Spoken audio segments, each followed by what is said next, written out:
BCom अंतिम वर्ष परीक्षा 2021 group 1 paper 1 management accounting and GST इसके चतुर्थ यूनिट में गुड्स एंड सर्विस टैक्स शामिल किया गया है। इसी प्रकार एमकॉम अकाउंटिंग अंतिम वर्ष एनुअल स्कीम ऑफ एग्जामिनेशन वार्षिक पद्धति की परीक्षा के पेपर 203 में भी गुड्स एंड सर्विस टैक्स को सम्मिलित किया गया है। इस व्याख्यान में हम आज गुड्स एंड सर्विस टैक्स के इंट्रोडक्शन के बारे में बात करेंगे। किसी भी कल्याणकारी राज्य में सरकार का यह प्रमुख दायित्व है कि देश की बढ़ती विकासशील आवश्यकताओं की पूर्ति के लिए सक्रिय रहे, जिसके लिए सार्वजनिक व्यय अपेक्षित है। भारत एक विकासशील अर्थव्यवस्था के रूप में कल्याणकारी राज्य के दायित्वों की पूर्ति के लिए अपने साधनों के साथ प्रयासरत है। इसके राजस्व का प्रमुख स्रोत है कर उद्ग्रहण। तथापि सरकार को अधिकाधिक राजस्व की उपलब्धि के लिए कर संग्रहण का विस्तार अपेक्षित है। भारत सरकार सार्वजनिक सेवाओं के लिए अनेक वर्षों से आर्थिक विकास के लिए आवश्यक प्रशुल्क नीति के उपाय के रूप में कर संग्रहण को बढ़ा रही है। अतः सरकार के सामाजिक आर्थिक उद्देश्यों की पूर्ति के लिए करों का संग्रहण किया जा रहा है। कर क्या है? कर को इस प्रकार परिभाषित किया जा सकता है। सरकार को सहारा देने के लिए व्यक्तियों और संपत्तियों के स्वामियों पर एक आवश्यक भार है, जिसमें विधायी अधिकार के द्वारा भुगतान प्राप्त किया जाता है।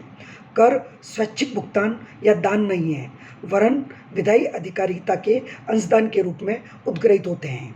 सरल शब्दों में कर एक ऐसा मौद्रिक भार है जिसको लोगों द्वारा सरकार को अवश्य भुगतान किया जाना है, जिसको सार्वजनिक सेवाओं की उपलब्धि में प्रयोग किया जाएगा। प्रत्यक्ष एवं अप्रत्यक्ष कर डायरेक्ट एंड इनडायरेक्ट टैक्सेस करों को मुख्यतः प्रत्यक्ष एवं अप्रत्यक्ष करों के रूप में वर्गीकृत किया जाता है। प्रत्यक्ष कर एक प्रकार का भार है जो प्रत्यक्ष रूप से करदाता पर आरोपित किया जाता है और उसी व्यक्ति द्वारा सरकार को चुकाया जाता है जिस पर आरोपित किया गया था। प्रत्यक्ष कर ऐसा कर है जिसको करदाता द्वारा किसी अन्य पर शिफ्ट नहीं किया जा सकता, यानी जिस पर लगाया जाता है उसी को भुगतान करना पड़ता है। भारत आरोपित प्रत्यक्ष कर आयकर है। अप्रत्यक्ष कर यदि करदाता एक माध्यम मात्र है और प्रत्येक स्तर पर कर भार आगे टाला जाता रहता है जब तक कि वह अंततः उपभोक्ता तक पहुंच जाए जो वास्तव में उसका भार वहन करता है, ऐसा कर प्रत्यक्ष कर होता है। अप्रत्यक्ष कर ऐसा कर है जिसको करदाता द्वारा किसी अन्य व्यक्ति पर शिफ्ट किया जा सकता है। इसके साथ ही इसमें यह भी समझना आवश्यक है कि इसमें कर सरकार लगाती है, पर जिस पर लगाती है वह प्रत्यक्ष रूप से सरकार को इसका भुगतान नहीं करता। वह किसी बिचौलियों को भुगतान करता है और वह बिचौलिया सरकार तक कर पहुंचाता है। इसका करापात उपभोक्ता द्वारा वहन किया जाता है जो अंततः उस सेवा या उत्पाद का उपभोग करता है।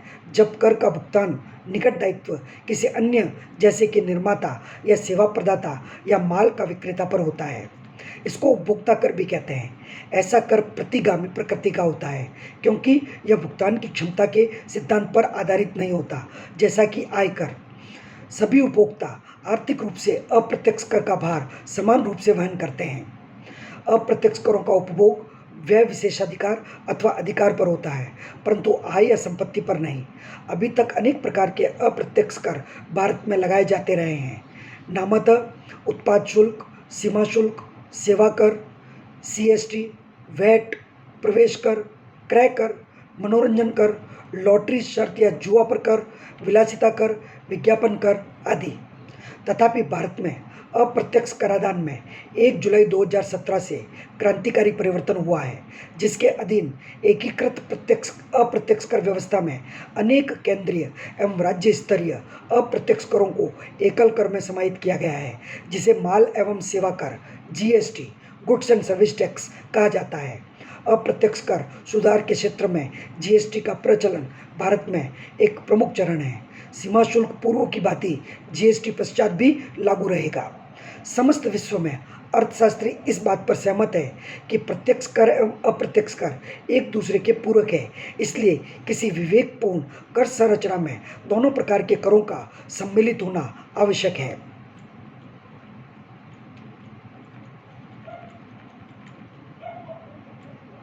अप्रत्यक्ष करों की विशेषताएं। राजस्व का महत्वपूर्ण स्रोत। विश्व स्तर पर सरकार के कर राजस्वों का प्रमुख स्रोत अप्रत्यक्ष कर है और अधिकाधिक देशों में उपभोग आधारित करारोपण व्यवस्था के प्रचलन से यह स्रोत और अधिक बढ़ता ही जा रहा है। भारत में केंद्र सरकार एवं राज्य सरकारों के कर राजस्वों का 50% से अधिक भाग अप्रत्यक्ष करों द्वारा प्राप्त होता है। वस्तुएं एवं सेवाओं पर कर।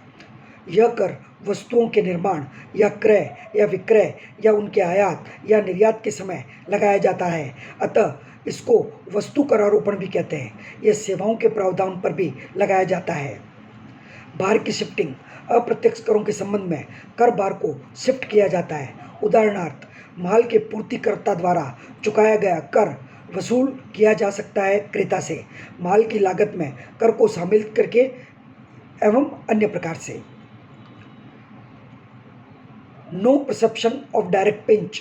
प्रत्यक्ष कोंचना की अनुभूति नहीं, चूंकि अप्रत्यक्ष कर का मूल्य सामान्यतः वस्तु के मूल्य में निहित होता है।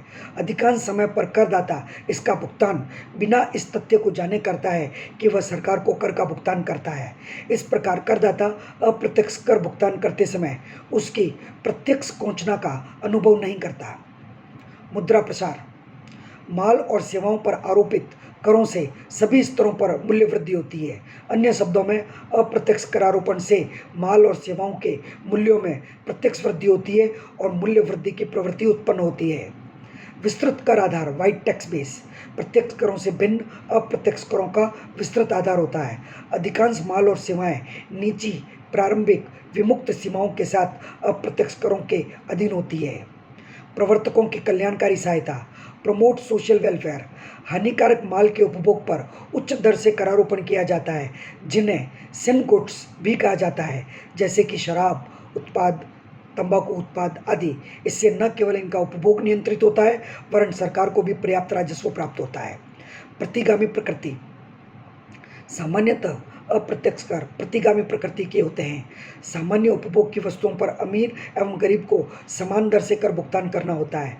इससे अमीर एवं गरीब के मध्य आय की विषमताएं बढ़ती है। इस व्याख्यान में हम आज इतनी बात करेंगे। अगले व्याख्यान में हम बात करेंगे भारत में जीएसटी का इतिहास एवं उसका विकास।